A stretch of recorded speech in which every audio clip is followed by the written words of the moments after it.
long before the Order became the rigid institution seen in later ages. It was a scattered brotherhood shaped by struggle and discovery, born from the Force Wars of Tython and carried forward by those who followed the light. Its roots reached back to the remnants of the Jedi, adopting some of their ways while casting aside their flawed balance, and on that foundation, the Jedi took their first steps.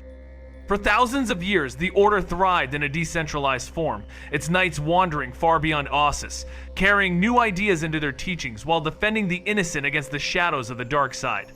The philosophy remained constant, but the structure was fluid, reshaped by the galaxy it touched as individual guardians acted on their own, small in number yet immense in purpose, keeping the flame of the light alive in an age before the Order's centralization would bind it to the Senate and reshape its destiny. In a galaxy teetering on the edge of chaos, a small group of Jedi Knights embarked on a quest to fight injustice and restore peace wherever they could. Their journey took them from the farthest reaches of the Outer Rim to the heart of the core worlds, saving countless lives along the way. But their individual efforts, though noble, were like drops in an endless ocean. For true peace to flourish, larger, systemic change was needed. This realization led some Jedi to fight in the Unification Wars, ultimately securing the formation of the Galactic Republic. Decades later, after careful deliberation, the Jedi Order chose to align with the Republic, believing it to be a force for good, despite its flaws. The Jedi saw the Republic as democratic, based on freedom and self-determination, and felt it was a better alternative to other galactic powers. This alliance, forged in 25,000 BBY, endured for millennia. Initially, the Jedi were independent, acting as protectors rather than servants, advising the Republic while maintaining their autonomy. They kept the peace within Republic space, quietly ensuring the light side of the Force guided the Senate. For nearly 20,000 years, this delicate balance was maintained, with the Jedi Council remaining on Ossus, far from the heart of galactic politics. The Order preserved its independence, and within its structure lay mysteries shaped by ancient worlds. Among them was a planet unlike any other, circling twin suns in a dance of light and fire, its course weaving an eternal figure across the heavens. When the twin stars aligned, daylight consumed the entire world.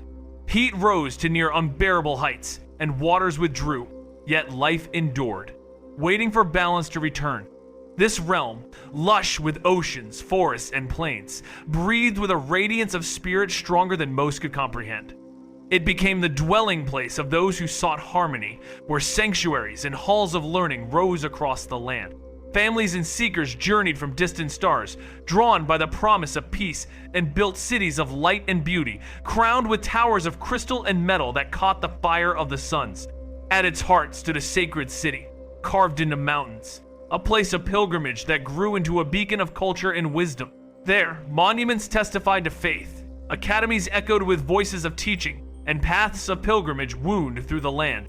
Unlike later ages when power was gathered into a single temple, this world itself was the temple, a living sanctuary where every grove, ocean, and stone carried the breath of the divine. Across the sacred world lay countless academies, enclaves, and sanctuaries, some hidden in remote lands, others raised as places of pilgrimage near crystal-laden caves that resonated with the unseen light. In later ages, seekers would journey into those caverns to find the gems destined to awaken their blades. At the heart of the holy city rose the Praxium, a vast ziggurat of 5 tiers, where training halls, chambers of rest, armories, and libraries formed the living center of devotion and discipline. Here, the faithful studied, trained, and meditated. Yet the governance of the Order did not flow from this place. That authority rested within another monument, the Eye of Ashlanay, raised upon ground once sanctified by battle and shaped into a nexus of the unseen. This temple, crowned with meditation chambers, was a site where hundreds could lift their spirits in unison beneath the open heavens, while deep below, catacombs held the resting forms of the honored dead, their presence bathing the halls in quiet radiance. In that hushed sanctity, the council gathered, believing the strength of the unseen and the voices of the departed would guide them toward truth. Yet the greatest sanctuary of all was the Great Library, built in an age-long past, vast beyond measure, where ancient texts and sacred relics were gathered, a treasury of wisdom rivaled by none. Within its halls was preserved the memory of ages, the echo of countless lives and the testimony of light across the stars. Within the Great Library, not only were sacred copies preserved, but original works themselves rested in chambers of guarded air, sheltered from decay. Alongside these texts lay relics, both luminous and shadowed, gathered as testimony to the long struggle between light and darkness. This hall of wisdom was the very sum of the Order's knowledge, and when it fell, the wound was immeasurable. Yet even then, the Order was not a single body, but a constellation of enclaves, academies, and scattered sanctuaries, each guided by its own circle of masters, all answering back to the heart on Ossus. It was less one order than 1,000 threads woven together by shared devotion. Still, a higher structure existed, shaped in the earliest days, crowned by the councils. Most spoke of the High Council, the body that guided the path of the faithful, yet it was but one among four. Alongside it stood the Council of First Knowledge, the Council of Reconciliation, and the Council of Reassignment. These circles were born of the ancient gatherings of the First Masters, and across the ages their seats were filled with voices of wisdom, some holding their place for life, others passing the torch after seasons of years. In sacred chambers beneath the monuments, they met, seeking to align themselves not with their own will, but with the quiet current of the unseen, trusting the presence of those who had gone before to steady their hand. The Council of First Knowledge was entrusted with guardianship over wisdom itself. Its leader, the caretaker, held a lifetime seat, while 4 others served for seasons of years, their voices refreshed by the turning of time. This circle oversaw every place of learning across the Order, ensuring unity of teaching and defining which truths were most sacred. They guided the gathering of texts and relics, decided what was to be shared and what was to be sealed away, and hunted the traces of forbidden teachings so they might never corrupt the faithful. The Council of Reassignment bore a different charge, tending to those who did not walk the path of apprenticeship. These were guided into service, forming the roots of the service core branches of agriculture, exploration, education, and healing. Even in ages before formal names were given, such callings existed, with those who could not advance taking up lives of labor or service among distant worlds. Masters and knights alike also served within these corps, binding all to the greater good. Through these councils, the Order shaped not only its guardians but its servants, ensuring that every soul found a place within the light. The Jedi Order's history is filled with pivotal moments, shaping its rise and transformation over millennia. Starting with the Jedi and the establishment of the First Jedi, their journey led them to centralize on Coruscant after centuries of decentralized academies and councils. The Jedi faced constant challenges, notably wars with the Sith, which drove them to become increasingly tied to the Republic. Over time, the Jedi Order became more centralized, with stricter doctrines emerging as they navigated conflicts like the Great Sith War, the Jedi Civil War, and the New Sith Wars. The introduction of the Ruusan Reformations further solidified the Jedi as a Republic-serving body. The narrative also explores their weapons' evolution, from Force-imbued swords to the iconic lightsabers, representing the Jedi's philosophy of restraint. In the ancient days of the Jedi Order, young recruits began their journey as initiates, a stage for children who had not yet reached the age of full training. For many, this rank was brief, lasting only a few weeks or months, as the Jedi Order welcomed individuals of all ages. And sometimes, initiates skipped this stage entirely. Some recruits were directly taken as apprentices by Jedi Masters. The path to becoming a Padawan involved passing the Initiate Trials, a set of 3 tests. The first tested knowledge of the Jedi Code. The second required crafting a lightsaber or forging a Force-imbued sword. And the third sent the apprentice on a mission to complete alone. Passing these trials granted the title of Padawan and marked the beginning of a Jedi's formal apprenticeship. Each master's approach varied, but the essence of the trials remained the same, testing the readiness of the initiates to join the ranks of the Jedi Knights. In the past, Jedi Masters often trained multiple Padawans at once, hoping the group dynamic would foster mutual learning. Padawans typically assisted their masters in various roles, whether as deputies or by accompanying them on council missions.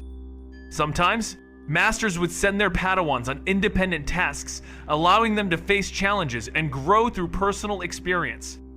This era granted Padawans more freedom, with only one restriction: no taking on apprentices of their own. They were free to travel the galaxy and tackle their own missions, even on occasion being sent on significant tasks without their masters. Some Padawans took breaks from their training, leaving for extended periods and later returning to continue. Despite the lenient system, the ultimate goal remained unchanged. Padawans were to master essential Jedi skills, culminating in the Jedi trials. These trials, though subjective in their early history, were grueling tests of skill, courage, spirit, flesh, and insight, marking the transition from Padawan to Jedi Knight. Once Knights, they carried out the same mission as their predecessors, wandering the galaxy, responding to the Force's call, and fighting against injustice, all while working with the Jedi Councils to fulfill their duties. In the vast reaches of the galaxy, Jedi Knights served the Republic with unwavering devotion, always doing what they believed was necessary to maintain justice. Some spent their lives wandering from planet to planet, while others chose to stay and protect their communities as Jedi Watchmen. Jedi Knights had the privilege of training Padawans, guiding the next generation of warriors. When a Knight trained their first Padawan to knighthood, they often earned the title of Jedi Master. The rank was also granted for other remarkable achievements or overcoming personal challenges, and sometimes Knights promoted themselves to Masters, a practice that, though frowned upon, was occasionally accepted. Jedi Masters were the wisest and most skilled, often forming their own academies and branches of the Order. These Masters were the only ones eligible to sit on the Jedi Councils, and their wisdom led to the elevation of one to the rank of Grand Master, the leader of the entire Order. Living humble lives with few possessions, the Jedi were defined by their weapons, the iconic lightsabers, a symbol of their power and commitment to peace. As the Order evolved, so did its structure, with Jedi becoming more centralized and bound to the Republic, their doctrines growing stricter over time. Through wars, schisms, and the ongoing battle against the Sith, the Jedi Order transformed, becoming the very foundation of peace and justice that the galaxy would come to rely upon. In the ancient history of the Jedi, their first weapon was a Force-imbued blade, often called a Jedi katana. Crafted by the Jedi Order on Tython, these swords were created in the forges of Ver Tepe, long before the rise of modern lightsabers. Jedi apprentices forged their blades, focusing on the weapon with the Force, shaping it into a nearly indestructible, razor-sharp blade. The process involved using durasteel, imbuing the blade with Force energy, and attaching a Force-attuned crystal from Ossus to the hilt. The final step involved meditation, infusing the crystal and blade with energy, causing the sword to glow, signifying its completion. These weapons were deeply personal, symbolizing their creator's identity, and could even parry lightsabers. Over time, however, the Jedi began developing lightsabers, evolving their weaponry from the ancient Force-imbued swords, marking the end of this era in their history. In the early days, Jedi warriors wielded unstable weapons that were connected by cables to power packs.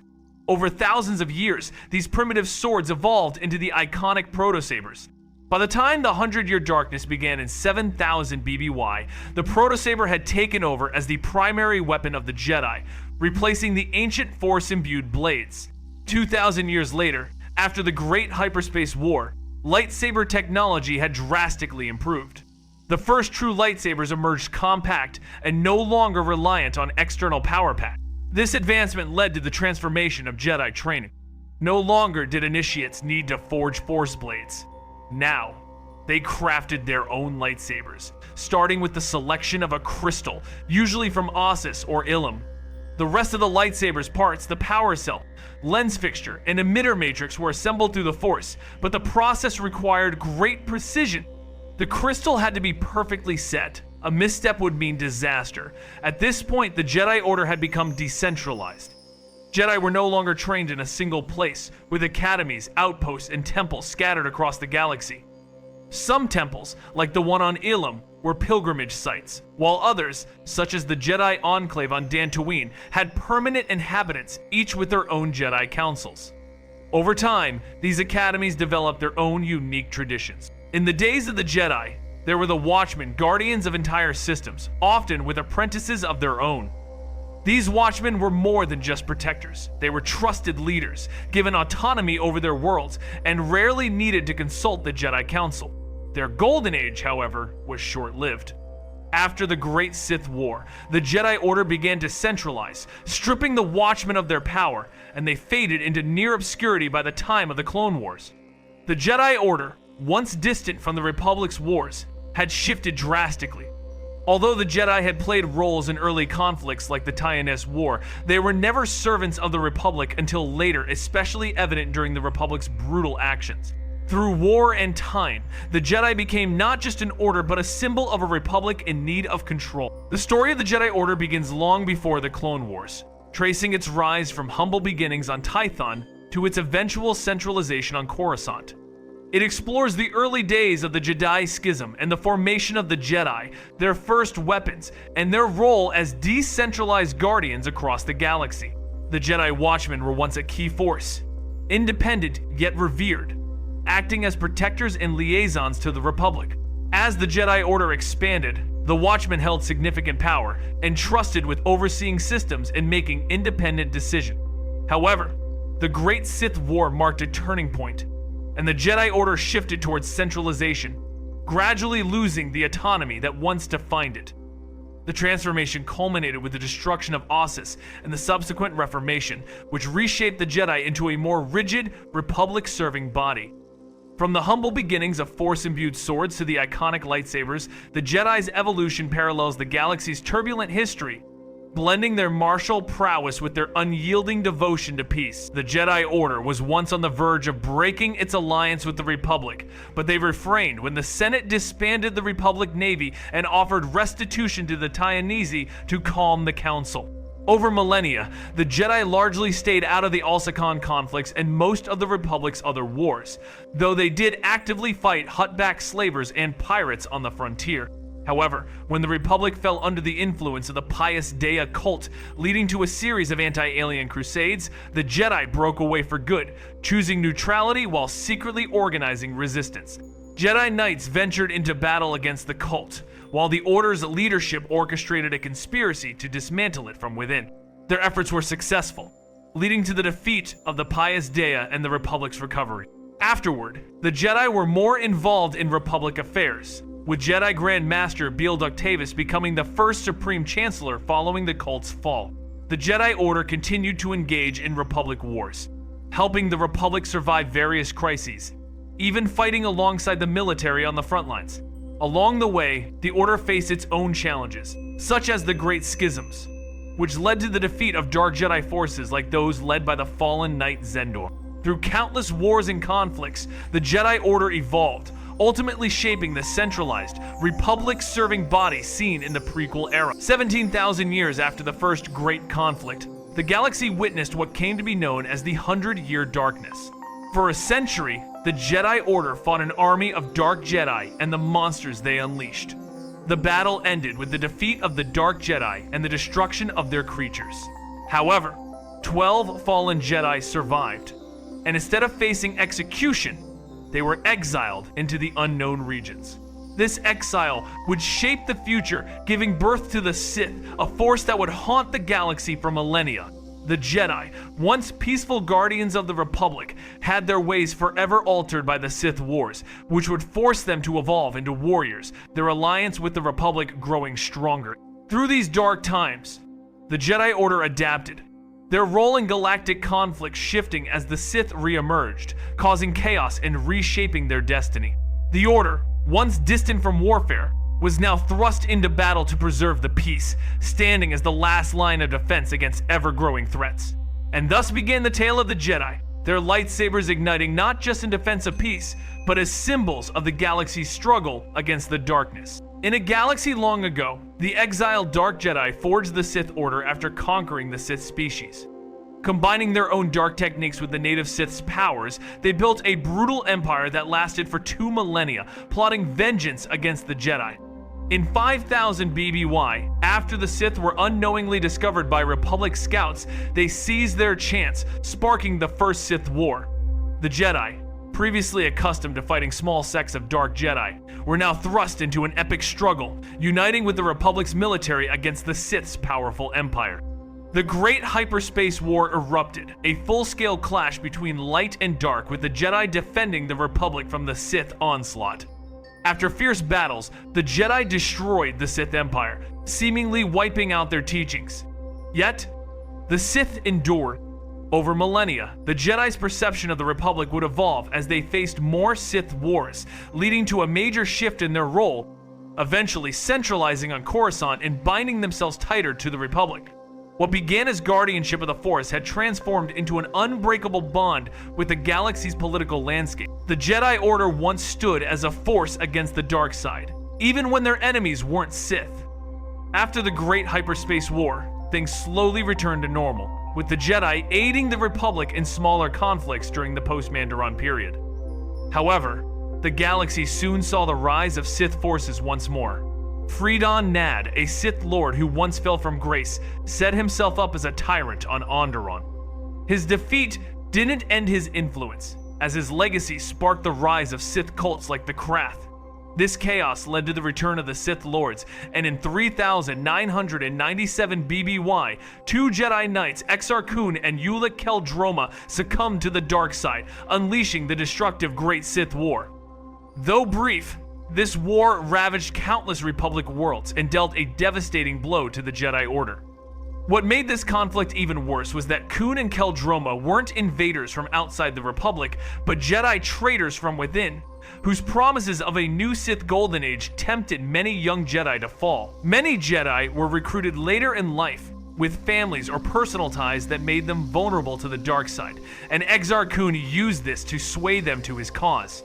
Some joined him openly, forming the Brotherhood of the Sith to wage war against the Republic, while others bided their time, waiting for the signal to rise up. When that day came, they turned on their masters, slaughtering them in an event that became known as the Jedi Pogrom. The once unified Jedi Order splintered as apprentices betrayed their masters, dark side followers clashed with those loyal to the light, and chaos spread across the galaxy. This devastation claimed the lives of many powerful Jedi Masters, and promising apprentices either lost to the dark side or killed by Kun's forces. But the worst was yet to come. In the final days of the Great Sith War, Exar Kun unleashed an ancient Sith weapon that caused a star in the Kron cluster to go supernova, setting off a chain reaction that destroyed the entire cluster. Although the Kron cluster was largely uninhabited, its proximity to Ossus meant that the supernova threatened to wipe out life on the Jedi homeworld. The Jedi had no choice but to evacuate, only to be met by the Sith. As the Mandalorian Crusaders attacked the evacuation ships, Kun, Qel-Droma, and a small group of Massassi raided Ossus for Jedi artifacts.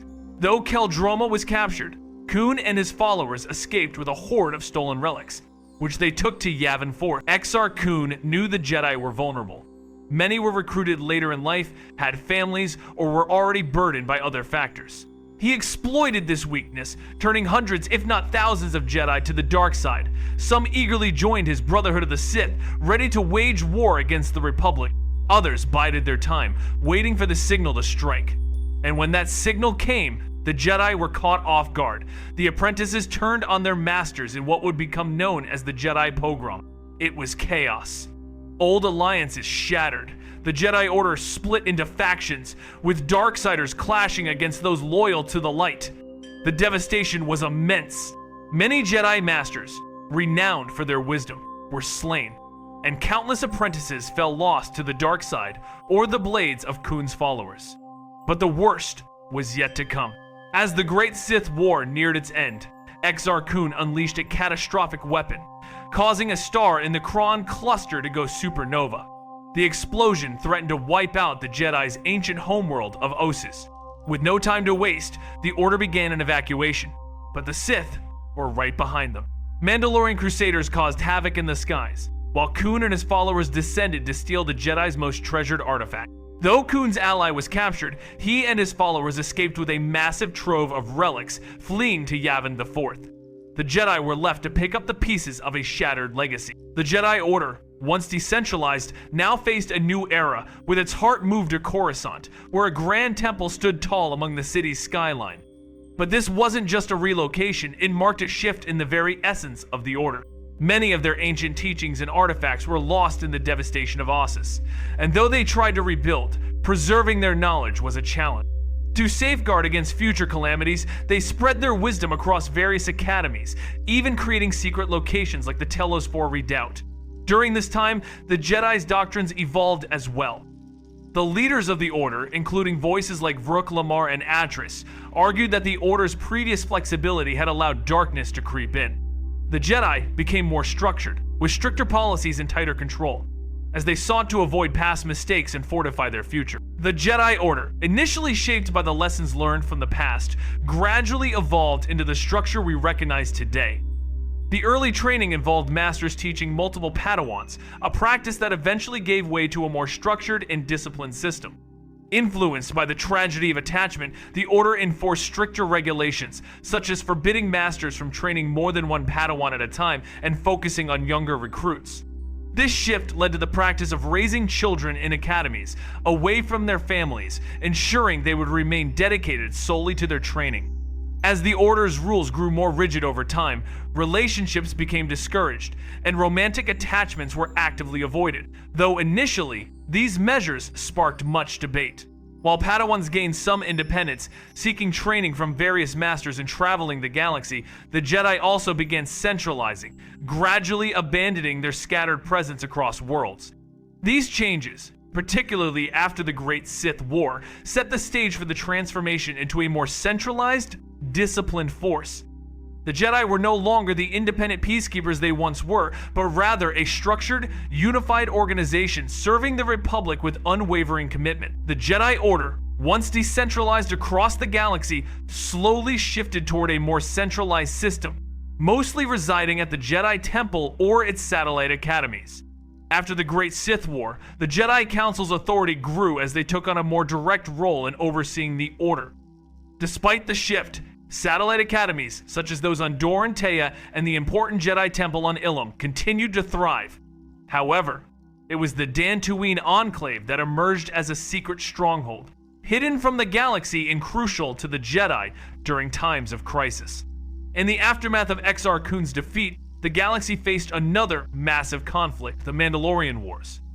The Mandalorians, now stronger than ever, prepared to test the Jedi once more, forcing the Order into a new chapter of struggle. The Jedi Order's evolution continued, adapting to these challenges, and the secrets of the remote sanctuaries would play a pivotal role in the galactic conflicts to come. As the Mandalorians sought to expand their dominion, they turned their eyes to Republic space, catching the Republic off guard. With each battle they won, they grew stronger, leaving the Republic scrambling for a solution. Desperate for help, the Republic turned to the Jedi, but the Jedi Council, still reeling from the aftermath of a past war, refused to intervene. Instead, they chose to study the situation further, suspecting a darker force was behind the invasion. However, not all Jedi agreed with this passive stance. Led by the rebellious Knights, Revan and Malak, a group of younger Jedi defied the Council. Choosing to take action, they joined the Republic military and led the charge against the Mandalorians. Despite the Council's warnings about the dangers of war and the temptation of the dark side, their decision would change the course of history and set them on a path to face unimaginable challenges. The Republic was in turmoil as the Jedi, once an independent force, took charge of the military during the Mandalorian Wars. For the first time, Jedi like Revan and Malak were appointed generals, leading Republic forces to a decisive victory over the Mandalorians. But war changes people, and the line between right and wrong blurred for Revan and his followers. What began as a noble cause soon had them making difficult moral choices, eventually pushing them toward the dark side. The Mandalorian Wars ended, but peace was short-lived. A new Sith Empire rose, led by none other than Revan and Malak, who declared themselves the new Dark Lords. Many soldiers who had once fought with them in the Republic's army defected, rallying to the Sith cause. As for the Jedi who had followed Revan, they too had fallen to darkness, except for Mitra Surik, who, having lost her connection to the Force at Malachor V, returned to Coruscant only to be exiled. But her absence from Revan's ranks was fleeting, as more and more joined his path. As the Jedi began to question their purpose in the wake of the Mandalorian Wars, many defected, joining Revan's ranks and becoming Dark Jedi. In response to the growing Sith threat, the Jedi Council took immediate action, leading the Republic into the devastating Jedi Civil War. Despite the weakened Republic military, Jedi Knights led the charge, working alongside Republic commanders to face the Sith Empire, whose vast fleet and brilliant tactician, Revan, seemed unbeatable. Yet, hope remained in the form of Bastila Shan, whose battle meditation became the Republic's greatest asset. The tide turned when Revan, captured and mind-wiped by the Jedi, was reprogrammed to fight for the Republic, ultimately helping them to defeat Darth Malak. Though the war ended in Republic victory, the cost was catastrophic. The Republic was left in ruins, and the Jedi Order was nearly destroyed. Revan's campaign decimated the Jedi, with barely 100 survivors by war's end. The loss of many Jedi, their academies, and their outposts crippled the Order, leaving deep scars that would never fully heal. In the aftermath of the Jedi Civil War, the Jedi Order had been devastated, with the remaining survivors disappearing one by one, some murdered, others lost without a trace. The Jedi High Council called for a conclave on Qatar, hoping to find answers, but their meeting drew the attention of Darth Nihilus, a Sith who wiped out all life on the planet, eradicating most of the Jedi left. The few survivors went into hiding, their lightsabers turned off, and the galaxy believed the Jedi Order had disbanded. In 3951 BBY, the Jedi exile, Mitra Surik returned to known space, becoming the last hope for the Jedi. The Sith, seeing her as the final Jedi, hunted her down, but Surik embarked on a quest to find other surviving Jedi. Her search led her to Master Atris on Telos IV, where she discovered that several Jedi Masters were still alive, scattered across the galaxy. Determined to bring them together, Surik set out to reunite the Jedi at the ruins of the Enclave on Dantooine, believing their return was key to stopping the Sith. Along her journey, Surik regained her connection to the Force, and her actions would determine the future of the Jedi. She roamed the galaxy gathering allies, shaping them into Jedi under her guidance, until 6 students stood by her side, each forged from different paths of struggle and redemption. When at last she confronted the surviving Masters, their refusal to act and their attempt to sever her from the Force brought a dark reckoning, as the shadow who once guided her struck them down. Yet even that shadow fell, along with the Sith and those who had turned to darkness, leaving her students as the true heirs. These lost Jedi rose from the ashes, sought out others in hiding, and rebuilt the Order with new strength, an Order no longer bound by rigid dogma, but defined by resilience, compassion, and the promise never to abandon those in need. Thus, the Dark Wars ended, but the saga of the Jedi had only just begun. Centuries after the Order's renewal, fresh wars rose once more, and though the faithful stood strong in defense of the Republic, their temples fell and many lives were lost, forcing them into exile upon the world of their beginnings. Yet even in ruin, the Order endured, and as ages passed and the shadowed empire was defeated, healing returned. The Great Sanctuary was rebuilt, its archives restored, and the ranks of Guardians swelled again, reclaiming their place as keepers of peace. But the scars of destruction altered their path, reshaping their doctrine and drawing them into a single heart upon the central temple. The scattered academies and distant sanctuaries faded, while the councils tightened their hold, binding even the wandering Watchmen more closely to their will. Though the Order thrived anew, it was not as it had once been, for the trials of fire had forged it into something different, more centralized, more guarded, and forever changed. The Jedi Order, originally founded on Tython, underwent monumental changes over centuries. Early on, they were scattered across different academies, but as wars with the Sith escalated, their connection to the Republic grew stronger. The Order, which once valued independence, became increasingly defensive of the Republic, embracing a more centralized structure. This shift was marked by a stricter doctrine, with Jedi no longer just guardians of peace, but active participants in wars deemed necessary to protect the Republic and its citizens. As the Republic became a symbol of civilization, the Jedi's role in preserving it became paramount. Mace Windu, a prominent figure, emphasized that the Jedi did not fight for peace, but for civilization itself, which, in his view, could only be embodied by the Republic. The Jedi became less critical of the Republic's flaws and more entrenched in its defense, believing there was no better alternative. The Order's evolution from a group of independent peacekeepers to a central body supporting the Republic marked a defining transformation in its history. paving the way for the prequel-era Jedi that would stand in defense of a fragile civilization. In the history of the galaxy, the Republic stood as the only major power that almost reached the ideal of true civilization, though not without flaws. The Jedi, once guardians of the peace, began to lose sight of the Republic's shortcomings over time, leading to critical mistakes that affected the Order and the galaxy. By 2000 BBY, the Jedi Order found itself in the midst of its fourth great schism, as a former Jedi named Phineas, now Darth Ruusan, sought the remnants of the old Sith Order. He formed a new Sith faction, waging war against the Republic. Despite his early demise, the Sith's influence continued to spread, leading to centuries of conflict known as the New Sith Wars. This period was marked by fragmented Sith cults scattered across the galaxy, each vying for power, while the Jedi were again called to defend the Republic. Unlike the earlier Sith Empire, these new Sith were disorganized and splintered, making their wars against the Jedi and Republic less predictable but no less dangerous. They spread like wildfire, every fallen sect quickly replaced by another, cutting away at the Republic piece by piece until it staggered under its own weight. The Jedi fought tirelessly, stepping into the role of generals to slow the collapse, but the tide could not be turned. After the devastating clash at Mizra, the Republic was reduced to little more than the core itself, with chaos reigning across the galaxy. To hold back the darkness, the Jedi Council seized control, taking the mantle of leadership and even the seat of Chancellor, while commanding the Republic's armies directly. Their grip kept the Republic alive, but only as a shadow of its former self. By the time centuries had passed, the Republic had withered to a scattering of worlds clinging to hyperspace lanes, its vast network severed, its people cut off in what came to be called the Dark Age. Yet even then, the Jedi did not abandon hope. Knights journeyed into the Rim as wandering guardians or settled as watchful protectors, training new apprentices, guiding those touched by the Force, and even raising families whose children carried on their mantle, keeping the light alive in forgotten corners of the galaxy. In the early days, Jedi served as protectors of their homeworlds.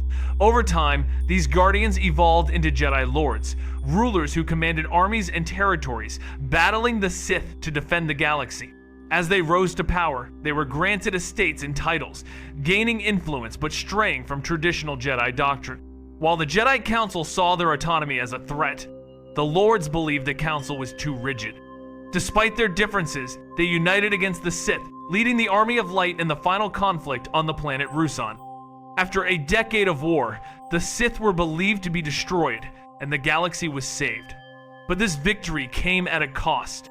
Following the war, the Republic instituted the Ruusan Reformations, which dissolved the Army of Light and reshaped the Jedi Order. The once divided Jedi became more centralized, their role tied firmly to the Republic, laying the foundation for the Jedi we recognize in the prequels. The Jedi Order, from its origins on Tython to its eventual centralization on Coruscant, has undergone immense transformations. Initially shaped by the Jedi and their Force Wars, the Order grew into a decentralized force, relying on various academies and Watchmen to protect the Republic. Over centuries, as conflicts with the Sith escalated, the Jedi evolved, aligning more closely with the Republic. The pivotal Ruusan Reformations solidified the Jedi as a formal arm of the Republic's judicial forces, marking the transition to the structured, doctrinal body we recognize in the prequel trilogy. Intricately tied to the Jedi's identity, the lightsaber emerged not as their first weapon, but through centuries of innovation, from Force-imbued blades to protosabers, before reaching the iconic weapon of today. The creation of a lightsaber is a profound ritual, requiring not only technical knowledge of crystals and mechanics, but also a deep philosophical understanding of restraint, something all Jedi must internalize before wielding such power. This weapon, though instantly recognizable, is the culmination of a long and storied tradition that blends Force mastery, advanced technology, and a philosophy of peace and guardianship. The story chronicles the Jedi Order's evolution from its inception on Tython, marked by the Jedi Schism and the forging of their first weapons, to its rise as a centralized force on Coruscant. Early on, the Jedi wielded Force-imbued blades, which eventually evolved into the protosabers, the predecessors of the modern lightsaber. These were unstable weapons that needed an external power source, a necessity that was soon overcome, leading to the creation of the first modern lightsabers. Over time, the Jedi faced various wars and crises, such as the Great Sith War, the Jedi Civil War, and the Ruusan Reformation, each reshaping their order. Their weapons, too, followed this progression, moving from simple swords to the powerful and iconic lightsabers we recognize today. Their crystals and construction methods embodying the Jedi's philosophy of restraint and precision. As the Order grew more tied to the Republic, it became increasingly centralized, eventually transforming into the form seen in the prequels. The legacy of their struggle, their weapons, and their commitment to peace continues to shape the galaxy. The lightsaber stood as an unchanging anchor through countless reforms of the Order. Its design stable even as crystals and traditions shifted. In its final form, this weapon revealed both simplicity and danger, crafted with care, yet carrying risks if assembled incorrectly. Each hilt, usually between 24 and 30 centimeters, housed every mechanism within, 10 precise components arranged in order. At the top was the blade emitter, shaping raw energy into a plasma blade and forcing it to loop back upon itself, while the emitter matrix held it in place with magnetic grip, a single misalignment threatening explosion. Beneath it lay the focusing lens, governing the blade's length, from shorter forms suited to smaller wielders to adjustable versions that could change mid-battle.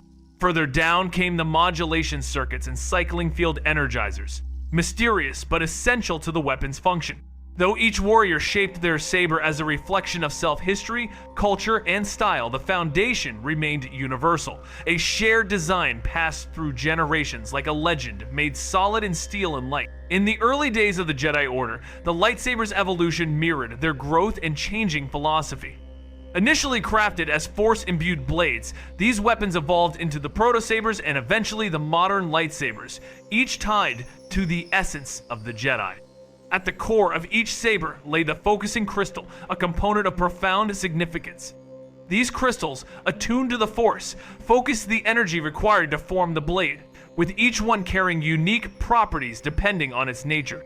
Canon and Legends offer different takes on how these elements interacted. In canon, the energy core powers the saber, with the crystal channeling and focusing this energy. For instance, Kylo Ren's unstable crystal creates that distinctive, flickering blade. In contrast, legend suggests that the crystal itself is the power source, with the energy core merely acting as a battery, initiating the saber but not sustaining it.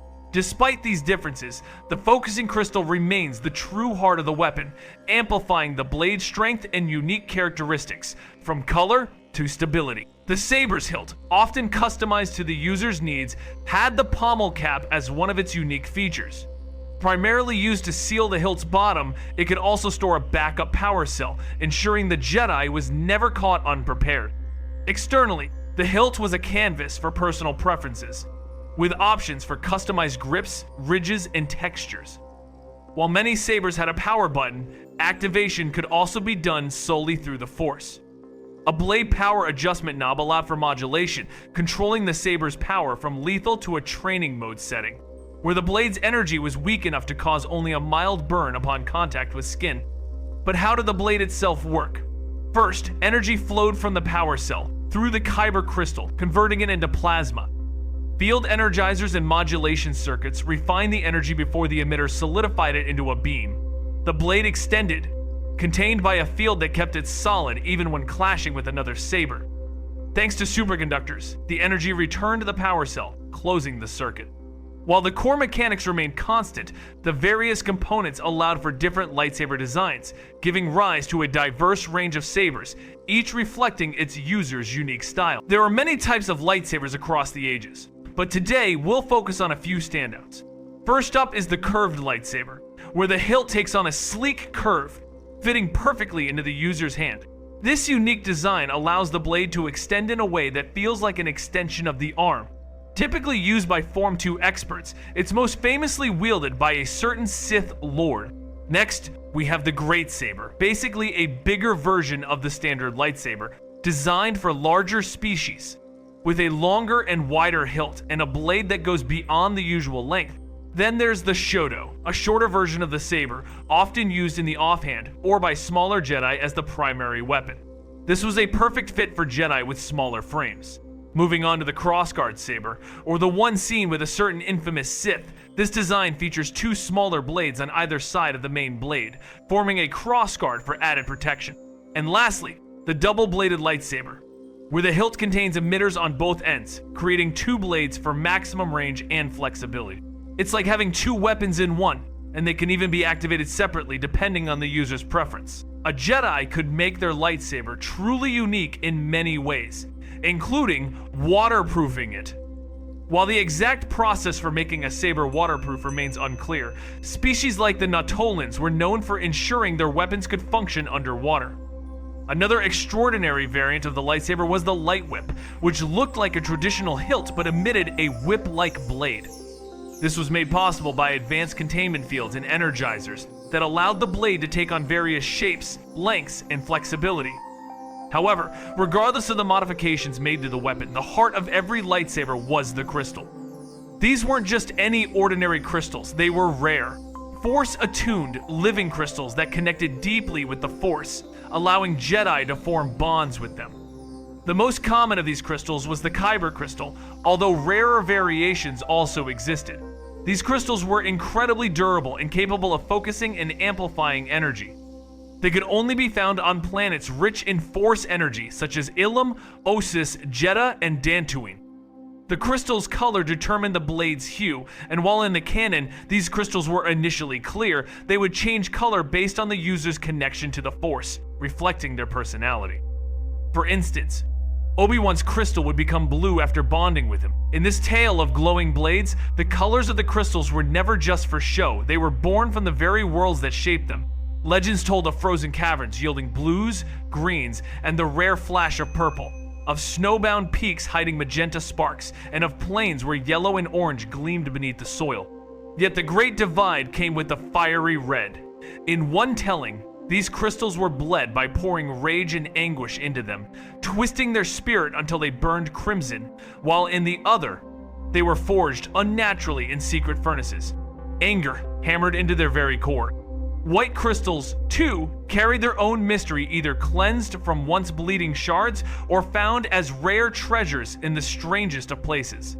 And though many whispered of colors matching destinies, blue for the stalwart, green for the wise, yellow for the vigilant, purple for the rare soul who walked the line, the truth was simpler, yet no less wondrous. Each color, each crystal, was a story of the bond between the wielder, the Force, and the living galaxy itself. The crystal didn't hold the true power. It was the bond between the Jedi and the crystal that mattered most. This connection transformed the crystal from a mere piece of living mineral into the heart of the lightsaber, and the Jedi from a solitary being into a living embodiment of the Force. But before a Jedi could construct their saber, they first needed to collect their crystal. While some could simply retrieve a mineral for young Jedi, especially those gathering their first crystal, the process was more intricate. It involved the ritual of the gathering. This ritual was famously depicted in Star Wars: The Clone Wars, where younglings, under Master Yoda's guidance, journeyed to Ilum to retrieve their crystals. Though it could be performed in other caves, Ilum's icy caverns were the traditional site. The ritual wasn't as simple as collecting a stone. The crystals were hidden deep within Force-imbued planets, with the Force actively testing those who ventured into its depths. The entrances to the caves were sealed by thick ice, which only melted when sunlight, focused through prisms, hit the door in perfect alignment. But this wasn't a leisurely task. Time was of the essence.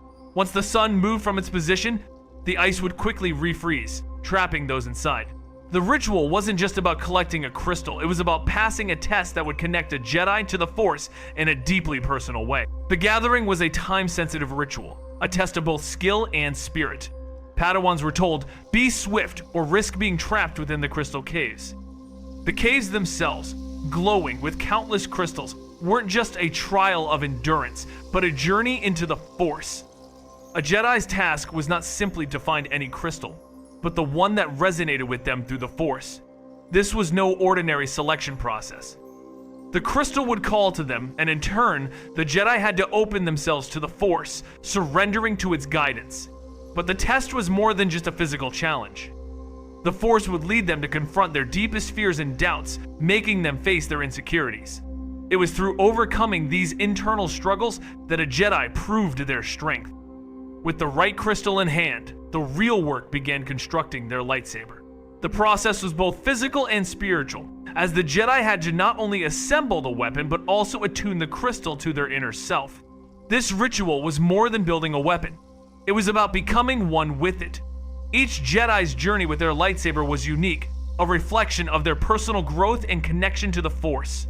In a moment of profound teaching, the ancient saber artificer, Hu Yang, guided a group of younglings through the intricate process of constructing their first lightsabers. Instead of rushing to pick out shiny components, the younglings were instructed to meditate on the Force, letting it guide their hands to select the pieces that best reflected their inner selves. Hu Yang explained that a true lightsaber is not about flashy parts or trends, but about connection to one's heart and the Force. The components themselves range from durasteel to wood, with Hu Yang offering various textures and materials from the Crucible, an ancient Jedi ship, to ensure each saber was unique. For example, Gungi, a Wookiee Padawan, chose wood from the sacred Brylark tree, honoring his Kashyyyk roots. As Jedi grew older and wiser, their saber construction became more deliberate, with choices that matched their combat styles, like curved hilts for Makashi users, or a lightsaber blaster combo for those with specialized needs. However, the core lesson remained. That first lightsaber was a rite of passage, meant to instill in the Padawan the importance of the weapon, for it was not just a tool, but a symbol of the Jedi Order. The rituals surrounding its construction were designed to ensure the Padawan understood the gravity of wielding such a weapon, marking the moment they turned on their sabers for the very first time. At their first moment, they were entrusted with a powerful tool, a weapon capable of slicing through metal and vaporizing flesh, representing the very essence of the Jedi Order in the galaxy. This was a responsibility no youngling could take lightly, with many wise elders guiding them to ensure they fully grasped the magnitude of this moment. But beyond the lightsaber itself, attuning the crystal to one's spirit was an entirely different challenge. While not shown in detail, other stories hint at its depth.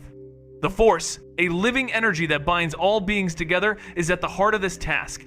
The Jedi, serving as the will of the Force, strengthen these connections, fostering balance and life. Attuning to the crystal required the Jedi to enter a meditative state, reaching out through the Force to forge a bond with the crystal that had chosen them. Through this connection, their bond grew so strong that they became one with the crystal, resonating as a single entity. The Jedi's frequency and the crystal's frequency merged, symbolizing their unity. The Crystal Code, a guiding philosophy for this process, embodies this connection. The crystal is the heart of the blade. The heart is the crystal of the Jedi. The Jedi is the crystal of the Force. The Force is the blade of the heart. All are intertwined. This sacred code reflects the profound bond between the Jedi, the crystal, and the Force, an inseparable trio forever united in purpose. The crystal and the Jedi vibrated together like two notes in the same song, and this harmony shaped the heart of their bond. It wasn't about grabbing any crystal at random. The Force pulled each Jedi toward the one already tuned to their spirit, waiting to mirror who they truly were. As they poured themselves into it, the crystal shifted color to reflect the essence within, and only then was the Jedi ready to bring their weapon to life. Whether the long attunement came before or after hardly mattered, because that process of self-discovery carved out who they were meant to be. Young learners built their first weapons while still discovering themselves, and the crystal became both a reflection and a companion, sliding into the hilt to ignite with a surge of power. If their work was true, the blade burst forth as a stream of blazing plasma, a living extension of the Jedi's will, capable of cutting through nearly anything, a weapon of legend forged through spirit and discipline. The lightsaber, an iconic weapon of the Jedi, was a force of nature on the battlefield. With the power to slice through blast doors or cut rifles in half like they were made of paper, there were few materials that could withstand its energy blade.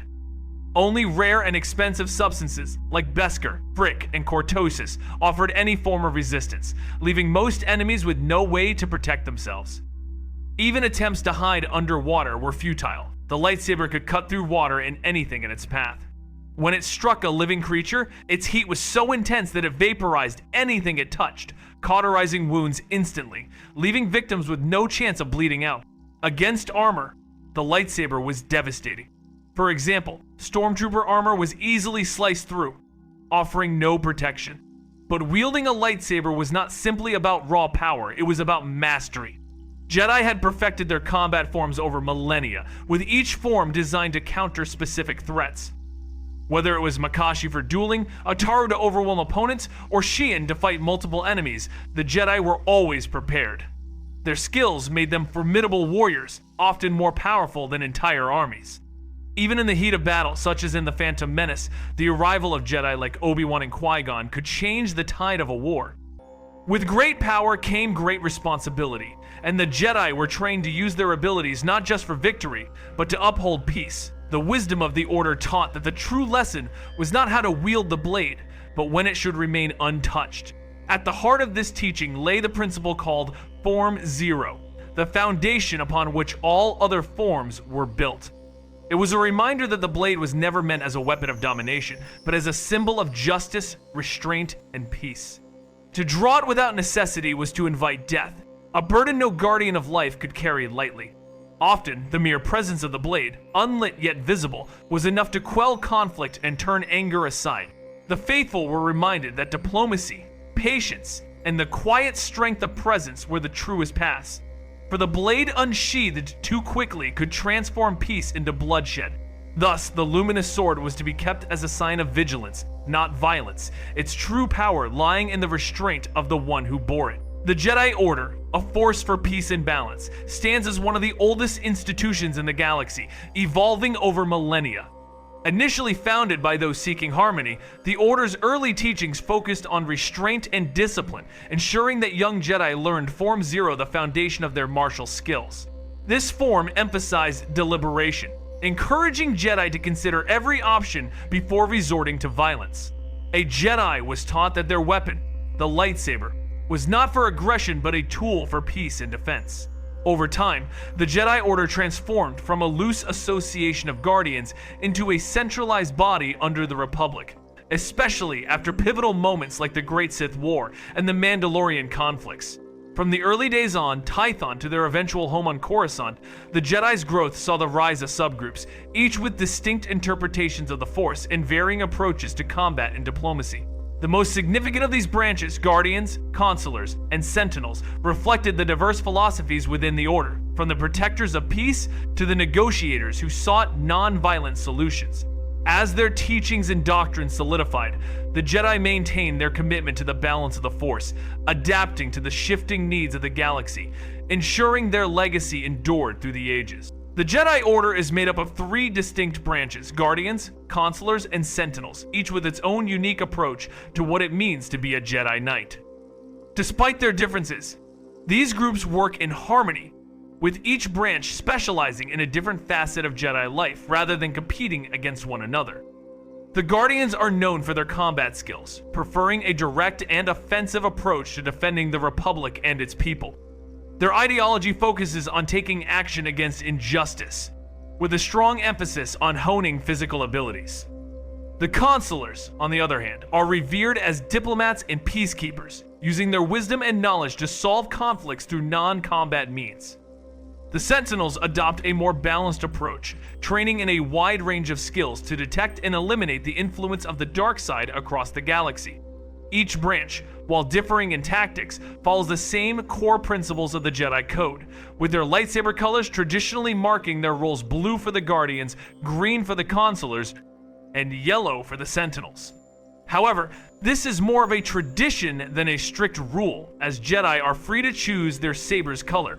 Jedi Guardians are the warriors you picture when you think of a Jedi Knight, constantly fighting to maintain peace across the galaxy.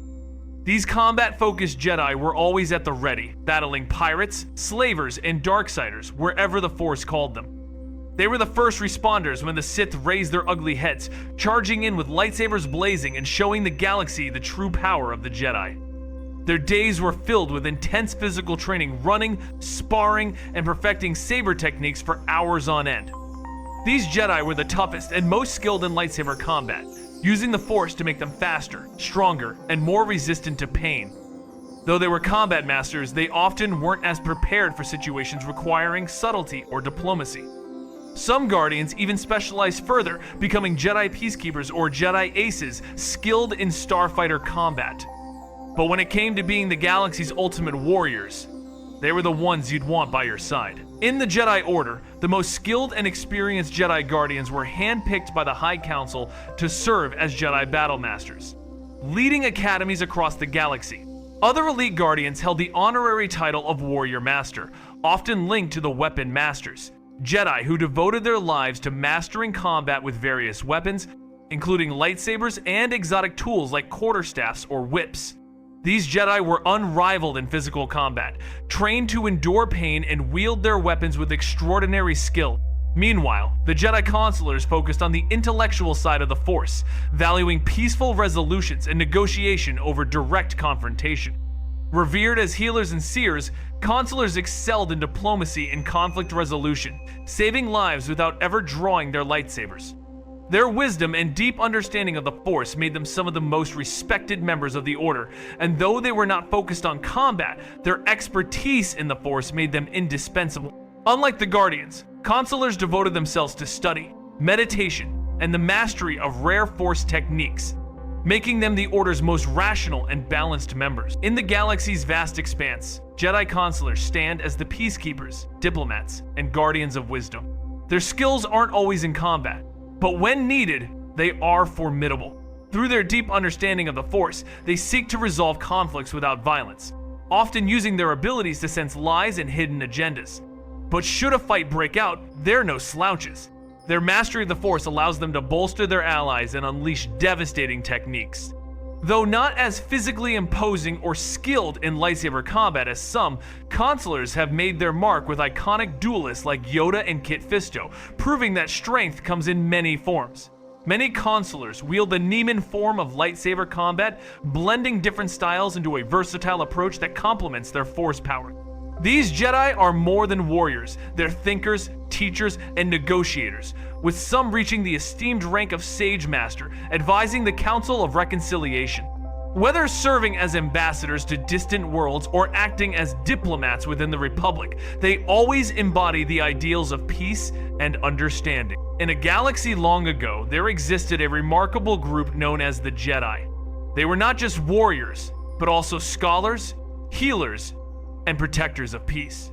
Among them were the researchers Jedi who dedicated their lives to various academic pursuits, from biology to archaeology, always striving to deepen their understanding of the Force. Working hand in hand with the lore keepers, who maintained the vast Jedi archives, they preserved knowledge for future generations. Then, there were the Jedi Seers, rare individuals with an extraordinary connection to the Force that allowed them to glimpse into the future. Their visions were crucial to the Order, with the most powerful among them being the Jedi Prophets, whose foresight was meticulously recorded. Another essential group within the Jedi Order were the Jedi Healers. They were masters of Force healing, able to save lives and heal wounds beyond the scope of regular medicine. Their abilities were legendary, bringing the gravely injured back from the brink of death. But the rarest of them all were the Jedi Sentinels. These Jedi combined the traits of both the Guardians and Consulars, though they also trained in practical skills beyond the Force. Their role was to uncover deceit and injustice, often tackling missions that others couldn't or wouldn't handle. With their unique blend of wisdom, combat, and practical knowledge, Sentinels were crucial in keeping the balance, always vigilant against the ever-present threat of the dark side. The Jedi Order, through their diverse ranks and disciplines, stood as a beacon of peace and justice in the galaxy. Jedi Sentinels roamed the galaxy, taking on a unique role compared to other Jedi. While Guardians and Consulars ventured far and wide, Sentinels often remained on one world for long periods, becoming protectors of communities. They were practical, grounded, and skilled in everyday matters, blending the life of a warrior with the needs of civilians. These Jedi didn't focus solely on combat or the Force like their counterparts. Instead, they honed skills like stealth, slicing, and even espionage. Their subtle approach made them perfect for delicate missions requiring finesse over brute strength. In the field, they worked quietly, tackling ordinary challenges, from healing wounds to locking doors or gathering vital intelligence. While they lacked the specialized prowess of Guardians or Consulars in battle or negotiation, their broad range of abilities made them invaluable for tasks others couldn't handle.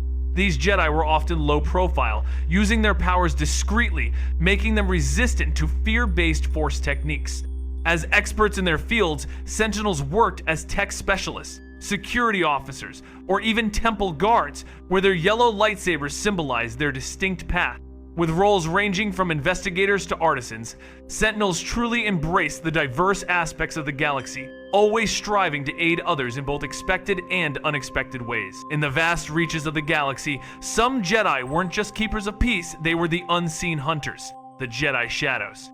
These elite Sentinels specialized in eradicating the dark side, seeking out artifacts and confronting those who had fallen to darkness. Their missions? Dangerous, secretive, and fraught with peril. Jedi Shadows had the unique privilege of studying the dark side's techniques, essential knowledge for those who battled its corrupting force. But they weren't alone in their watchful roles. Jedi Watchmen stood as guardians of specific planets, working closely with local governments to ensure the safety of their domains. These Jedi weren't just warriors. They were diplomats, masters of the political landscape, and protectors of their assigned sectors. Their responsibilities stretched far beyond combat, shaping the future of their assigned territories and even forming their own academies to train the next generation of Jedi. Meanwhile, as the galaxy shifted and war threatened the Order, other Jedi were called to fight in massive conflicts. The Jedi Lords, with their newfound powers and responsibilities, stood as symbols of the Order's evolution. The stories of these Jedi are not just about battle, but about the constant struggle between light and darkness, the unseen choices, and the sacrifices made to preserve peace across the stars. In a galaxy spiraling into anarchy, with Republic support gone and the HoloNet silenced, countless worlds were left isolated, drowning in poverty and chaos, preyed upon by pirates, slavers, and Sith.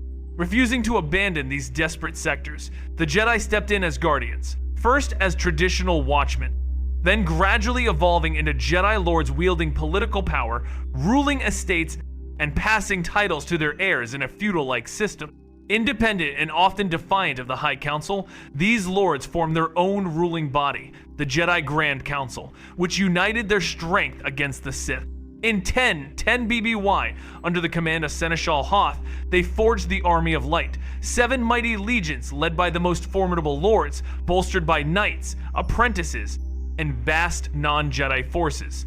This army triumphed in the Ruusan campaign, shattering the Sith, but at devastating cost. And with the Ruusan Reformation, the Grand Council and the Lordships were dismantled. Most lords relinquished their titles and returned to the Order, though some lingered in defiance until, within decades, the Jedi Lords were no more. When the age of the ancient lords had ended, their shadow lingered in new forms, shaping subsects within the Order. Among these were the Corellian Jedi, also called the Green Jedi, who held fast to their world above all else. Though still aligned with the Code, they followed their own path, bound more to the ways of their homeland than to the wider Republic. They dwelled apart, serving their own people, seldom venturing beyond the borders of their sector. Known for their independence and their defiance, they wore robes of green, a symbol of identity, and unlike others within the Order, they permitted bonds of love and the raising of families, creating lines of strength passed from generation to generation. In council and in politics, they stood stubborn and distinct, yet their faith in the light endured, even as their ways set them apart from their brethren. In a galaxy torn by conflict, the Corellian Jedi carved their own path. Initially, they followed the Jedi Order's example, remaining neutral during the Clone Wars. However, some Corellian Jedi broke ranks, joining the fight alongside the Jedi Council. Their history was one of resilience, having been nearly destroyed by the Sith during the Cold War, only to rise again during the new Sith Wars under a Corellian Jedi Lord's leadership. Lord Barathon, a prominent figure during the 7th Battle of Ruusan, led the Army of Light and was one of the few to survive the final battle. Despite the Ruusan Reformations, Barathon and his followers returned to Corellia, staying independent yet loosely connected to the broader Jedi Order. Another notable sect, the Tipo Paladins, followed a more radical path, blending lightsabers with blasters and facing censure from the Jedi Council for their unorthodox beliefs.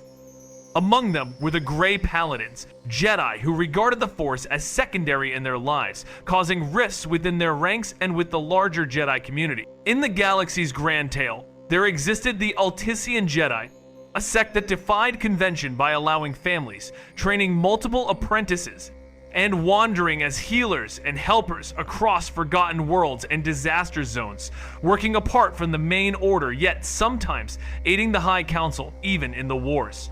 But stranger still were the Iron Knights, crystalline beings called shards who could merge with machines to become living, thinking hybrids through whom the Force still flowed. Some among them were sensitive to that power, and under the guidance of an unorthodox teacher on a frozen world, they learned to wield it, forging lightsabers from the remains of their own kind and rising as true warriors of light. These unusual Jedi, part crystal, part machine, walked the path of guardianship despite suspicion and rejection, proving that even the most unlikely forms of life could carry the spark of the Force. Among the strangest branches of the faithful were those who walked in forms beyond flesh, such as the Iron Knights, beings bound to crystals and given motion, cast into exile for what was deemed heresy. Though they lived apart, their loyalty to the path of light endured, and a few even stood in later wars, falling with honor upon the battlefield. Yet, stranger still were the radical sects whose devotion burned with such intensity that it reshaped their creed. The Sixth Line rose in the era of great conflict, calling for a new vow to be woven into the code. There is no contemplation, only duty. They moved without hesitation, guided by what they believed to be the purest current of the Force, refusing to linger in debate. Though they did not fall into shadow, their end came through possession and destruction, consumed by powers beyond their will. Others, like the revanchists, followed the same flame of zeal but were drawn toward a darker fate, their crusade setting them apart from the measured ways of the Order. The Jedi Order story is marked by conflict, transformation, and the struggle against the dark side. Initially divided on whether to intervene in the Mandalorian Wars, the Jedi Council refused, while a faction known as the Revanchists chose to fight. The war's brutal nature corrupted them, with key figures like Revan and Malak turning to the dark side, establishing a new Sith generation. Meanwhile, a secret Jedi sect, the Jedi Covenant, emerged, dedicated to preventing the Sith's return at any cost. Operating through covert groups called Watch Circles, they patrolled the galaxy's borders, always vigilant for signs of Sith resurgence. Their members, including Seers and a lone guardian, were tasked with monitoring the Force for dark disturbances. The Covenant also deployed Shadows, elite agents who gathered dark side artifacts in secret vaults. However, from within, the Covenant was slowly corrupted by the very hate they harbored for the Sith, turning its members into Darksiders.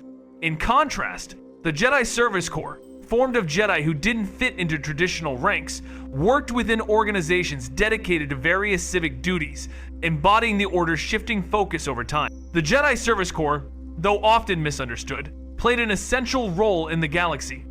The Agricultural Corps, frequently seen as a lesser assignment, was far more important than its reputation suggested. Jedi who were reassigned here focused on using the Force to cultivate crops, ensuring the galaxy's food supply remained steady. While the work was far from glamorous, these Jedi saved lives by preventing famines and sustaining vital agriculture on planets like Tanab and Dantooine. Similarly, the Medical Corps, though small, was critical in times of crisis. Jedi healers, with their profound connection to the living Force, became experts in saving lives, using their abilities to treat injuries and fight plagues. Their work ranged from providing care in troubled worlds to maintaining the renowned halls of healing on Coruscant. Both corps, despite being overshadowed by more traditional Jedi roles, proved that the Jedi's true strength lay not only in combat, but also in healing and nurturing the galaxy. In the vastness of the galaxy, the Jedi Order served not just as warriors, but as dedicated caretakers, educators, and explorers. Among their many roles, the Jedi healers led the Med Corps, where they acted as doctors, saving countless lives during the Clone Wars. Meanwhile, the Educational Corps was a haven for those who turned to teaching, gathering knowledge, and sharing wisdom across the Republic. Jedi washouts became the new librarians, archivists, and educators, maintaining the Jedi archives and even traveling to the galaxy's far corners to spread their knowledge. The Explore Corps, perhaps the most adventurous, was composed of archaeologists, researchers, and astrocartographers, charged with discovering new hyperspace routes and uncharted planets. Their role was vital not only to the Jedi Order but to the Republic, as their ability to find safe passage through the unknown was unmatched. While dangerous, their work brought new opportunities for exploration, uncovering artifacts, ancient civilizations, and mapping unknown territories. The Jedi Order, born from the ancient schism on Tython, evolved from its scattered academies into a centralized force on Coruscant. The journey of the Jedi begins with their first weapons and the growth of their decentralized settlements, like those on Ossus. Over time, the Jedi became a powerful force against the Sith, changing the galaxy's fate in wars like the Great Sith War and the devastating loss of Ossus. As centuries passed, the Jedi adapted, growing more intertwined with the Republic, leading to a stricter and more centralized order. Key moments in their history, such as the destruction of Ossus and the rise of new lightsabers, marked turning points in their evolution. By the time of the Ruusan Reformation, the Jedi had solidified their role as protectors of the Republic, a far cry from their earlier, independent days. From their weapons to their ranks, their identity was reshaped, and the Order emerged as the structured force seen in the Prequel-era. Through it all, they remained focused on maintaining peace and balance, standing firm against the dark forces threatening the galaxy. The Jedi initially took possession of the sacred spire on Coruscant with no intentions of building a fortress as originally suggested. Instead, they constructed small shrines and maintained a modest presence with a handful of Jedi Knights.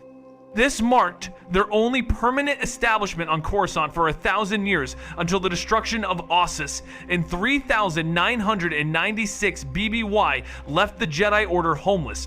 With their archives and artifacts salvaged, the Jedi relocated to Exile Station, but a more permanent home was soon needed.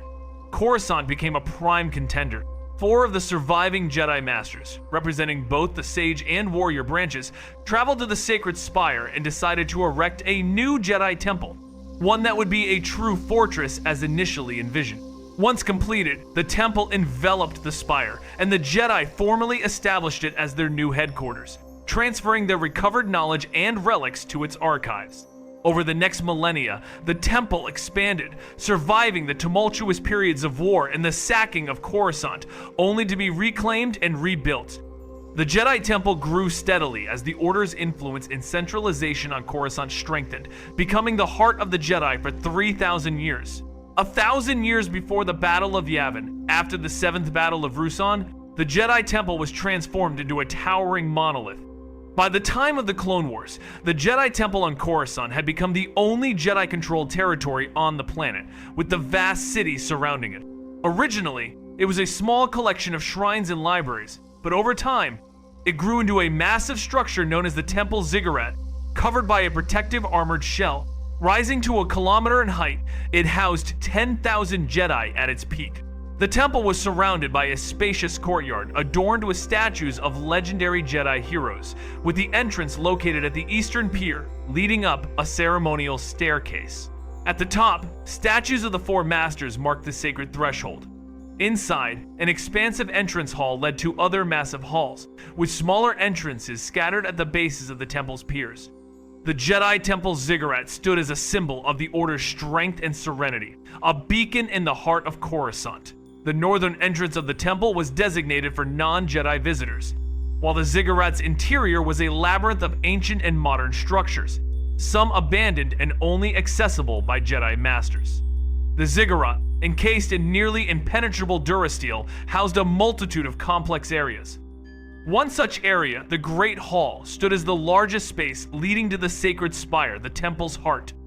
Nearby, the meditative walkway, once an open courtyard, had been enclosed, featuring stained glass windows and bronzium statues that honored the heroes of the Great Hyperspace War.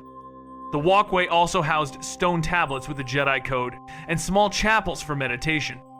One chapel, located in the southeastern corner, was one of the oldest, having once been an outbuilding before being absorbed into the temple as it expanded. Above this, remnants of old walls could still be seen, telling stories of the temple's long history. Beneath the modern temple's armored shell, ancient secrets of the Sith Wars remain hidden, preserved through the ages. One of the most striking remnants was a towering stone structure, nearly 3,500 years old, a monument to the aftermath of the Galactic Wars. This relic, now a museum by the Clone Wars, stood proudly beside a cluster of older towers, each telling its own tale. Among them was the reading room of the original Jedi Library, now a grand banquet hall, its timeless architecture surviving the ages. Other repurposed ancient buildings served as offices for various Jedi Corps, with the Jedi Exploration Corps occupying one of the largest. The temple was alive with activity, from lightsaber training workshops in the southwestern quadrant to a dedicated crafting facility in the northeast. At its core, the Jedi Academy housed and trained initiates and Padawans, while the public center, open to all, stood in the northeast. In the southeast, the tranquil room of 1,000 fountains offered solace, its peaceful gardens and cascading waters a reflection of the calm sought by the Jedi. This grand temple was not just a place of learning, but a living relic of the Jedi's long and storied history, with each stone and structure whispering the secrets of centuries past. At the heart of the vast temple, the Jedi Order stands as a symbol of serenity and discipline. The sacred spires that rise above, surrounded by meditation spots and training areas, evoke a sense of timelessness and purpose. The towering ziggurat houses countless chambers, including the Agricore Research Lab, which nurtures alien flora, and the Halls of Healing, a place of restoration run by the Medical Corps. Deep within the temple, ancient shrines are encased within a hall, preserving the wisdom of centuries, while the sacred spire remains a silent sentinel above it all. Here, Jedi from across the galaxy once gathered in the Chamber of Conclave to share their reports with the High Council, a gathering point for those bound by the Force. As you ascend to the top, you'll find the plazas, sometimes used for training, flanked by contemplation gardens, skylights, and communication hubs that keep the Jedi connected to every corner of the galaxy. The 5 towering spires of the Jedi Temple are a testament to the Order's unity and purpose, with each council's domain reaching out to the galaxy through vast communications, transceivers, ensuring that no mission, no matter how far, goes unnoticed. In the heart of Galactic City, towering spires reached high into the atmosphere, each crowned with advanced antennae capable of tapping into the galaxy's cosmic energy field. These antennas were designed for optimal communication, far above the city's chaotic electromagnetic interference. At the top of each tower, the Jedi Councils operated from a large, circular planning room, surrounded by a walkway offering a breathtaking view of the galaxy. Each tower hosted a different council, including the High Council and the Council of First Knowledge, with their own distinct roles and responsibilities. The tallest of all, the Temple Spire, housed the sacred meditation chambers where Padawans would reflect before being knighted. It also featured statues of the most revered Jedi, suspended in a vast space, serving as a symbol of the Order's deep connection to the Force. The temple's architecture reflected the evolution of the Jedi, from their humble beginnings to their centralized role in the galaxy, becoming guardians and philosophers in the face of ever-growing conflicts with the Sith. Their journey, intertwined with wars, philosophies, and transformation, shaped them into the formidable force known across the galaxy. The Hall of Knighthood was a grand chamber featuring 4 fin-like wings extending from the main structure of the temple. This was the sacred site where the Jedi High Council performed knighting ceremonies and elevated knights to the esteemed rank of Jedi Master. Above this hall was the Pinnacle Room, a restricted area that housed the ancient Jedi texts in a carefully controlled environment, making it one of the most revered spots in the Jedi Temple. Beyond the temple, Ilum, a cold and remote world, stood out as one of the Jedi's most important planets. Hidden deep within the unknown regions, Ilum was accessible only via a secret Jedi hyperlane from Matelos in the core worlds. Despite its harsh conditions and barren surface covered with ice, Ilum harbored vast crystal caverns, teeming with Force-attuned crystals, making it a vital location for the Jedi. Discovered as early as 22,800 BBY, the planet became a symbol of the Jedi's power and influence, though only a select few Jedi resided there permanently. The planet's true significance lay beneath the surface, where the crystal caves remained a crucial resource for the Order. A closely guarded secret, Ilum was kept hidden from the Senate and erased from all records. For millennia, its existence remained largely unknown, with only rumors leaking out over time. The Jedi, however, skillfully shielded the planet, preventing outsiders from discovering it. Once protected, the Jedi built sacred temples and shrines across Ilum, making it a place of pilgrimage for Jedi Knights. Initially, Ilum was a mere destination for spiritual journeys, until 13,000 years after its discovery, when the Jedi began crafting their iconic lightsabers. The crystals found on Ilum, although not the most popular initially, became a key part of Jedi weaponry. While Adegan crystals were favored for their strong force connections and high-quality blades, their rarity made Ilum's crystals increasingly desirable. Ilum's crystals produce lightsaber blades similar to Adegan crystals, but lacked the strong force signature that allowed Jedi to sense their locations. Over time, Ilum's crystals, with their more abundant supply, became the preferred choice for lightsaber construction. The destruction of the Adega system during the Great Sith War solidified Ilum crystals' prominence, as the once rare Adegan crystals became nearly extinct. For thousands of years, the planet became the heart of lightsaber crystal production for the Jedi. Young initiates traveled to its crystal caves, partaking in the ancient gathering, where they bonded with a crystal to forge their first lightsaber. This sacred ritual wasn't just for the young, as older Jedi would also harvest crystals here to replace lost or damaged weapons. The caves themselves were vast, with shrines and temples scattered throughout, though only a few Jedi resided there permanently. At the heart of it all was the Ilum Temple, built above the largest crystal cave system, extending deep into the mountains. This network was not just remarkable for its size, but also for its powerful connection to the Force, causing strange visions and hallucinations in those who ventured too deep. Some Jedi never returned, lost to the labyrinthine depths. Even the famous Anakin Skywalker faced a vision of a dangerous foe, challenging him before he could complete his lightsaber. The Ilum Temple stood as a quiet but significant marker of the Jedi Order's enduring connection to the Force, and a testament to the mysteries and trials that shaped them. The ancient temple, carved into the mountainside, stood as a testament to a forgotten era. Inside, sunlight streamed through large transparent steel windows, casting light on statues of the Jedi. A grand crystal, suspended from the ceiling, melted an ice sheet, revealing hidden passageways to crystal caves. Though the temple once hosted bustling workshops and meditation chambers, they had long since fallen into disuse by the time of the Clone Wars. Far across the galaxy, Tython, the birthplace of the Jedi, once thrived with the Jedi Order, a precursor to the Jedi, but internal conflict between light and dark led to its downfall, and the victorious lightsiders fled to Ossus. Tython, abandoned for millennia, was rediscovered just as the Jedi sought refuge there after the fall of their temple on Coruscant. Though Tython's ancient ruins told stories of past wars and Sith spawn, it was only a shadow of its former glory. On the ancient world of Tython, where the Force was potent but not solely dominated by the light, a delicate balance existed between light and dark. The Jedi, drawn to its tranquil plains and forests, established their new home. A simple yet functional temple crafted from local materials atop the ruins of an older structure. This modest temple housed the Jedi's most sacred functions, from meditation chambers to councils and archives, becoming their headquarters during turbulent times. Though smaller than the majestic one on Coruscant, this place served as a vital base for the Order's operations until their return to Coruscant.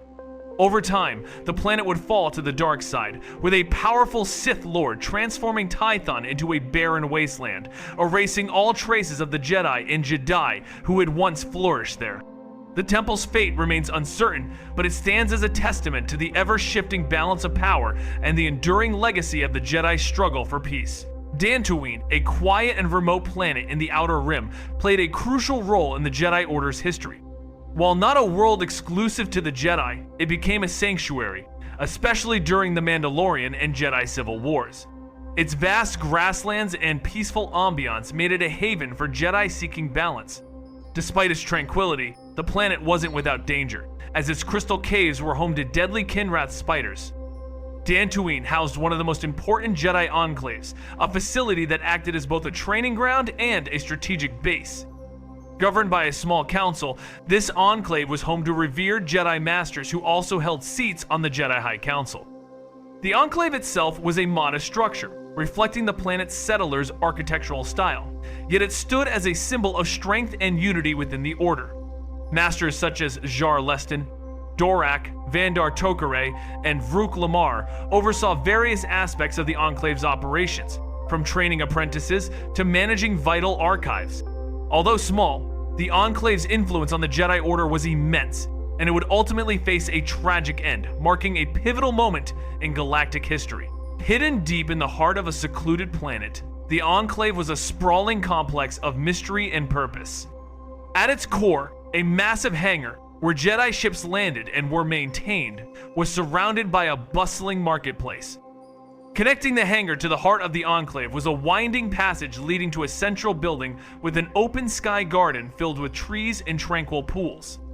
The building stretched into two wings. One led to the Enclave's main entrance, while the other housed dormitories for its elite Jedi. To the west, a circular chamber served as the meeting place for the Enclave Council, with training rooms nearby. Beyond the main doors, a small courtyard stretched along a river, with a bridge leading to the wild, untamed lands of Dantooine. Below the main building, a hidden sublevel housed storerooms, workshops, lecture halls, and the Enclave archives. In this secretive place, away from prying eyes, only the most promising Jedi were trained. Its very existence was a closely guarded secret, known only to a select few of the Jedi Order, a sanctuary that would remain hidden even from the greatest of threats. Those who were shaped within the Enclave carried a weight of honor, for it was more than a place of learning. It became a sanctuary when the fires of war closed in. In the time of the great conflicts, when darkness pressed upon the core, the Enclave on Dantooine rose as the heart of the Order, only to be struck down and ruined by a tide of destruction. Its halls were shattered, its treasures scattered, and though the last masters sought to breathe life into its stones once more, their fall sealed its fate, leaving only emptiness where wisdom once dwelt. In time, a humble outpost of the agricultural core took root there, yet it was but a shadow of what had been. Across the galaxy, other enclaves stood much the same, small bastions upon the edges of civilization, fortresses of watchfulness, academies of gifted youth, and quiet redoubts against the storm. Some were ancient, guarding borders against raiders of old, others raised anew upon the marches of Mandalorian space, while still others dwelled closer to the Republic's heart, each a fragment of the greater whole, each a testament to the Order's will to endure. The Jedi Order's rise begins on Tython, where the Jedi schism marks the birth of the first Jedi, leading to their weapons, philosophies, and decentralized academies across the galaxy. These early academies, like the Praxium on Ossus, trained Jedi in small groups, guided by Jedi Masters. Over time, wars with the Sith forced the Jedi to centralize, leading to the formation of councils and the strict codification of their teachings. As the centuries pass, the Jedi evolve, facing major turning points such as the Great Sith War and the destruction of Ossus. Their weaponry also advances, from Force-imbued blades to protosabers and the iconic lightsabers, reflecting their growth.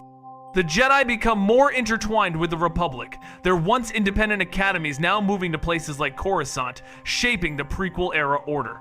Despite their centralized form, the Jedi still face schisms, including those with the Sith and internal struggles, as their legacy continues to influence the galaxy for millennia. The Jedi Order's legacy spans millennia, marked by pivotal moments that shaped its rise, structure, and evolution. The journey began with the Jedi schism on Tython and the creation of the first Jedi, laying the groundwork for an order that would evolve through countless wars and shifting philosophies. From decentralized academies on Ossus to a formalized presence on Coruscant, the Jedi navigated major conflicts such as the Great Sith War and the Mandalorian and Jedi Civil Wars. Their weapons evolved alongside their doctrines, from Force-imbued blades to the iconic lightsabers. Through struggles, exile, and reformations, the Jedi transformed into a centralized body serving the Republic. With their culture deeply ingrained in peacekeeping, guardianship, and discipline, over time, the Jedi grew into a powerful force, uniting diverse worlds, yet their saga is one of constant adaptation and sacrifice, culminating in the iconic order seen during the Prequel-era.